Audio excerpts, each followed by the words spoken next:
Hi friends, I am Anupriya. Welcome to this session. ये session बहुत ही important and serious है आपके लिए क्योंकि ये समवेयर आपके करियर से रिलेटेड है. हाउ? बिकॉज इस सेशन में हम कुछ ऐसे टिप्स सीखेंगे जो कि हमारे टेलीफोनिक इंटरव्यू से रिलेटेड है. जब हमें किसी कंपनी से जॉब से रिलेटेड कॉल आता है तो फर्स्ट थिंग जो फिक्स की जाती है वो होती है job interview on telephone. Yes, it is considered the first round and that's why it is very essential one also. क्योंकि अगर आप अपने फर्स्ट राउंड में आप अपना इंप्रेशन बहुत अच्छा देते हो तो डेफिनेटली ये आगे के राउंड्स को क्लियर करने में भी आपको हेल्प करता है. So let's begin with the tips. What is the first one? Dealing with anxiety. जब हम फेस टू फेस इंटरव्यू देते हैं हमारे सामने एक ऑब्जेक्ट या सब्जेक्ट होता है देखने के लिए और सुनने के लिए, लेकिन फोन पर जब हमसे कोई इंटरव्यू का क्वेश्चन पूछा जाता है तो हम बहुत परेशान और नर्वस हो जाते हैं. और डेफिनेटली ये नर्वसनेस प्रीवियसली आ जाती है ये सुनकर ही कि हमारा फोन पर इंटरव्यू होने जा रहा है. तो इस लेवल ऑफ नर्वसनेस या एंजाइटी को डील करना बहुत इम्पोर्टेंट. इसके लिए no one can help you. You can not get in any book the remedy to help yourself. Only one thing you have to do, talk to yourself. आपको खुद को ये चीज बोलनी है कि आपके पास कोई ऑप्शन नहीं है सिवाय इस फोन कॉल को अटेंड करने के और हर उस क्वेश्चन का आंसर देने के लिए जो कि आपसे कंपनी से पूछा जाएगा. सो pre preparation in your mind बहुत जरूरी है इस फोन कॉल को लेने के पहले. So this area is very important. आप अपना खुद का एरिया डिस्कवर कीजिए कि आप अपने इस नर्वसनेस से कैसे एक्चुअली बाहर आ सकते हैं और कैसे इससे डील कर सकते हैं. Every person has a different personality और सबके अपने बेस्ट वेज होते हैं उस प्रॉब्लम को सॉल्व करने के. Next one is control your environment. ये सेक्शन जो है समवॉट रिलेट करता है डीलिंग विद एंजाइटी को, क्योंकि अगर आपने अपना जो फोन अटेंड करने का टाइम है वो सही रखा है, आपके अगल बगल का जो माहौल है वो फेवरेबल है उस फोन पर बात करने के लिए, तो डेफिनेटली समवेयर आपकी नर्वसनेस जो है वो ऑटोमेटिकली कहीं ना कहीं कम हो जाती है. सपोज आप रोड पे ट्रैवल कर रहे हैं या कहीं जा रहे हैं और अचानक से आपको इंटरव्यू से रिलेटेड कॉल आ जाता है. डेफिनेटली आपको वॉइस क्लियर नहीं आती, आप परेशान हो जाते हो या आप जो बोल रहे हो उसे सुनाई नहीं देता, लेकिन आपको जॉब मिलने की इतनी हरी है कि आप कुछ भी ध्यान नहीं देते हो और आप बात करते जाते हो. कुछ आप सुन पाते हो, कुछ आप गलत बोल पाते हो, कुछ वो आपको बोल रहा है वो आप नहीं सुन पाते. Everything is crushed and spoiled. तो बहुत जरूरी है कि आप अपने अगल बगल का जो एनवायरनमेंट है आप अपने कंट्रोल में रखिए. Take yourself on a silent place. ऐसी जगह पर अपने को रखिए जब आपका फोन कॉल आ रहा है जहां पे ज्यादा नॉइज ना हो, जहां आप मेंटल पीस फील कर सके, वहां आप ये फोन कॉल अटेंड करिए.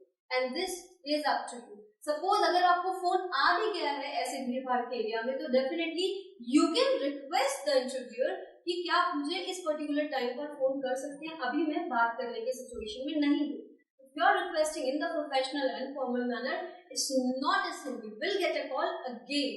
Don't feel like that कि मैंने अगर ऐसा बोल दिया तो मुझे फोन नहीं आएगा. आपको अपना बेस्ट अटेम्प्ट देना है. जल्दी के चक्कर में आप अपना ये अटेम्प्ट स्पॉइल नहीं कीजिए. Next is have the documentation you need at your finger tips. यहाँ पर बहुत जरूरी है कि आप अपने आसपास फोन उठाने के पहले वो सारे डॉक्यूमेंट्स को प्रेजेंट रखिए जो कि आपको वो कुछ फैक्ट्स या फिगर्स को बताने में हेल्प करता है जो कि शायद आपको आंसर के ड्यूरेशन में हेल्प कर सकता है बोलने के लिए. अगर आपने अपना रिज्यूमे सपोज सबमिट कर दिया या फिर और कुछ डॉक्यूमेंट्स भी कंपनी में आपसे डिमांड किए गए थे आपने दिया, वो सारे आपके पास होना बहुत जरूरी है. साथ ही साथ वो सारे पेपर्स या डॉक्यूमेंट्स भी जो कि आपकी प्रीवियस कंपनी से रिलेटेड, अगर आपको एक्सपीरियंस है तो, या फिर आपके पास प्रॉपर क्वालिफिकेशन है, आपकी एजुकेशनल या क्वालिफिकेशन से रिलेटेड कुछ डॉक्यूमेंट्स है, वो सारे ही डॉक्यूमेंट्स आप अपने आसपास रखिए. टेलीफोनिक इंटरव्यू का ये बेनिफिट भी है कि आप अगर कुछ आपको याद नहीं है क्योंकि आपको कोई देख नहीं सकता तो डेफिनेटली ये नहीं है कि आप उसे बैठ के रटो, बिकॉज समवेयर आपको बातचीत के दौरान तो डिस्ट्रैक्ट भी कर सकता है अगर आप लगातार उसी पे ध्यान दें. वो आपको अपने आसपास रखने just to help yourself to have a look, a glance of look कि क्या ये जो क्वेश्चन का मैं आंसर दे रहा हूँ वो सही है कि नहीं. आप इमीडिएटली मैच कर सकते हैं. आपके प्रीवियस ऑर्गेनाइजेशन से रिलेटेड अगर कुछ भी डॉक्यूमेंट्स है, कंपनी से रिलेटेड, करंट कंपनी से रिलेटेड कुछ फैक्ट्स है, वो सब कुछ आपके पास उस समय होने चाहिए जब आप टेलीफोनिक इंटरव्यू अटेंड कर रहे हैं। Next is be prepared to explain everything on your resume. First step आपका रिज्यूमे होता है जो कि इनविजिबल फॉर्म में आपको दिखाता है उस कंपनी में कि ये एक कैंडिडेट है जिसको जॉब का रिक्वायरमेंट है। तो जो आपने बुलेट पॉइंट्स अपने रिज्यूमे में मेंशन किए जरूरी है कि आप उसको एक्सप्लेन भी कर सके।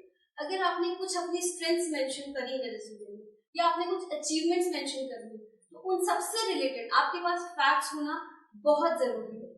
उससे कुछ भी रिलेटेड फेक नहीं होना चाहिए, क्योंकि अगर आपने उसको वर्बली मेंशन किया और उससे रिलेटेड कुछ ज्यादा फैक्ट्स आपसे डिमांड किए गए और आपने नहीं डिलीवर किया तो तुरंत पता चल जाएगा कि आपने एक तो फेक डिमांड किया है और रिज्यूमे में भी शायद फैक्ट्स नहीं लिखे। सो आपको प्रिपेयर रहना चाहिए अपने रिज्यूमे पे हर उस फैक्ट्स और फिगर्स को एक्सप्लेन करने के लिए जो कि आपने मेंशन किया। और ये तभी हो सकता है जब आपका रिज्यूमे आपके आसपास है और आपके दिमाग में भी है कि मैंने ये चीजें लिखी और मुझे इससे रिलेटेड ये पर्टिकुलर फैक्ट्स ही प्रोवाइड करने हैं कंपनी। नेक्स्ट है interview is not just about questions and answers. Interview word आते ही एक फ्रेम आता है माइंड में कि हमसे क्वेश्चन पूछे जाएंगे और हम उनका आंसर देंगे, लेकिन एक इंटरव्यू इससे कहीं ज्यादा होता है। Because interview is somewhere introspection, जो कि आप क्या हो exactly from person to personality. Being a person you need a job, right? लेकिन being a personality what you are you suitable as a personality for this job और not? तो आपकी personality को भी जज करता है एक telephonic interview.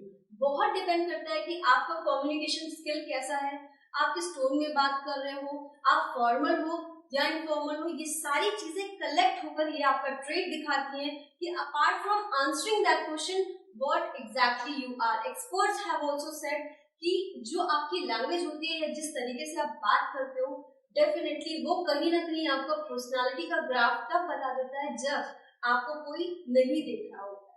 So definitely it's not only about answering the question, it's about that how you are projecting yourself when someone cannot see you, क्योंकि ऐसी सिचुएशन आपकी कंपनी में भी आ सकती है। तो इस एरिया पर भी काम करना बहुत जरूरी है। Next is what? Focus on your language and words. And what is the one thing very important, that is speak slowly and clearly.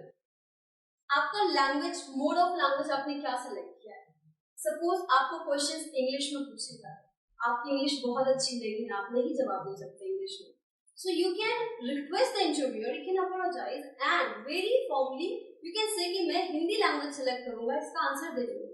I tell you it's just a myth कि आप सिर्फ इंग्लिश में ही answer दो, क्योंकि कुछ ऐसे technical questions भी पूछे जाते हैं जिनका आंसर डेफिनेटली इंग्लिश में ही होता है, जो आपको पता भी होता है। बट कुछ फंडामेंटल क्वेश्चंस ऐसे होते हैं जो कि आप इंग्लिश में फ्रेम नहीं कर पाते हो, जो कि सिचुएशनल बेस्ड क्वेश्चन होते हैं।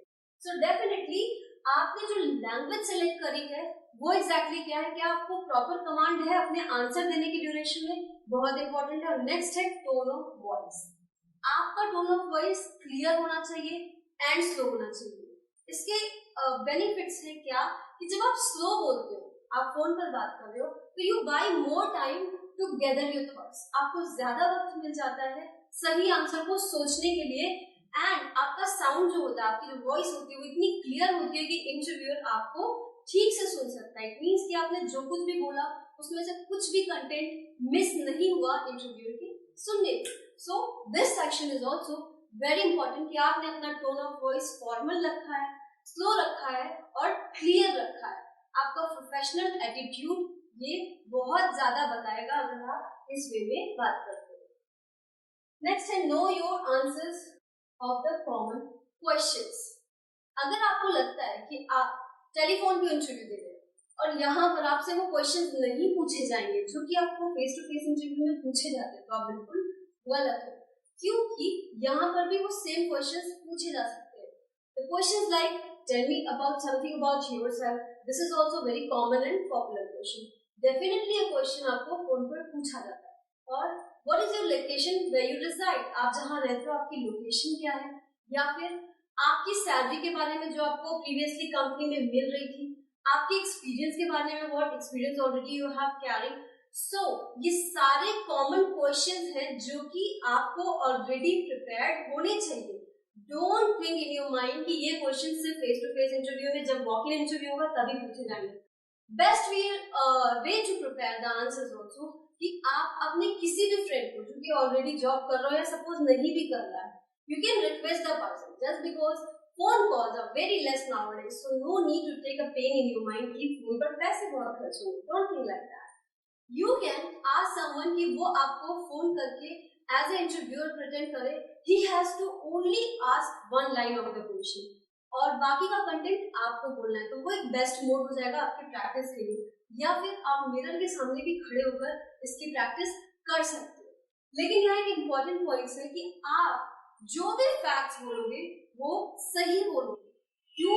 क्योंकि सपोज आपने टेलीफोनिक इंटरव्यू में आपसे पूछा कि आपने प्रीवियस ऑर्गेनाइजेशन में क्या सैलरी ली या फिर आपका कितना एक्सपीरियंस है. आपने क्योंकि वर्बली बोलना था आपने गलत बोल दिया. सो व्हाट हैपेंड, आपका ये राउंड क्लियर हो जाता है क्योंकि आप टेक्निकली तो बहुत अच्छा साउंड कर रहे हो. लेकिन जब आपसे एज ए डॉक्यूमेंट्स प्रूफ मांगे जाते हैं और आप वो नहीं दे पाते हो तो आप फेक काउंट होते हो. ये होता है कि आपने गलत प्रेटेंड किया. So it is very important कि आप जो भी इंफॉर्मेशन दें सही दें. राइट? तो this segment is also very important.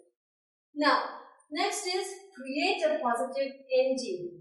जैसा भी आपका इंटरव्यू रहा, आपने जिस भी तरीके से बोला, एंडिंग हमेशा पॉजिटिव होना चाहिए. इंटरव्यू के ऊपर एक इंप्रेशन करना बहुत जरूरी है कि आप एक्चुअली में बहुत खुश हुए अपना ये कॉल रिसीव करके. You have to show your pleasure through your words that actually it was a great opportunity. आपने इसे एक टेलीफोन कॉल की तरह नहीं, इसे एक अपॉर्चुनिटी की तरह नहीं, जो कि समवेयर आपको एक प्रैक्टिस में हेल्प किया. अगर आप नहीं भी क्रैक कर पाते या फिर आपने क्रैक किया तो आप कितने सीरियस हो आगे के राउंड्स को क्लियर करने के लिए. सो ending your phone call in a positive note is actually very much essential. And while keeping your phone just ask for the next step. आप ये भी पूछना चाहिए आपको कि इसके बाद का नेक्स्ट स्टेप या नेक्स्ट प्रोसेस क्या होगा रिक्रूटमेंट से रिगार्डिंग. सो समवेयर ये भी रिफ्लेक्शन आपका पड़ेगा कि आप कितना सीरियस हो अपने जॉब इंटरव्यू को लेकर और आप प्रिपेयर करना चाहते हो सीरियसली कि मेरा जो नेक्स्ट स्टेप होगा अगर मैं इसको क्लियर कर लेता हूँ तो इस कंपनी में क्या होता है. अगेन ये कहीं ना कहीं आपके लिए एक नया क्वेश्चन भी दे देगा आप क्या पूछ सकते. Last is write thank you in written. Yes, already आपने थैंक यू बोल दिया, so journey is not ending here because हो सकता है कि इस बार आपको नहीं कंसीडर किया गया लेकिन नेक्स्ट टाइम अगेन रिक्वायरमेंट निकले तो आपको कंसीडर किया जा सकता है. So sending a thank you note definitely notice किया जाएगा कंपनी में कि दिस पर्टिकुलर कैंडिडेट को हमने फोन किया और आप कहीं ना कहीं एक रिमाइंडर डाल रहे हो इंटरव्यू के दिमाग में कि please I am also there in the line of the candidates. आप मुझे भी कहीं ना कहीं प्लीज कंसीडर कीजिए. और ये एक अच्छा डिसिप्लिन है इस सेक्शन में कि आपने एक जॉब इंटरव्यू को अटेम्प्ट किया है. So this area is most important thing end of your this segment of your telephonic interview. So in this way I hope ये सारे टिप्स आपको हेल्प करेंगे जब आप अपना टेलीफोनिक इंटरव्यू के लिए प्रिपरेशन करेंगे. सो प्लीज इसको फॉलो कीजिए और help yourself. That's all for this session. Bye.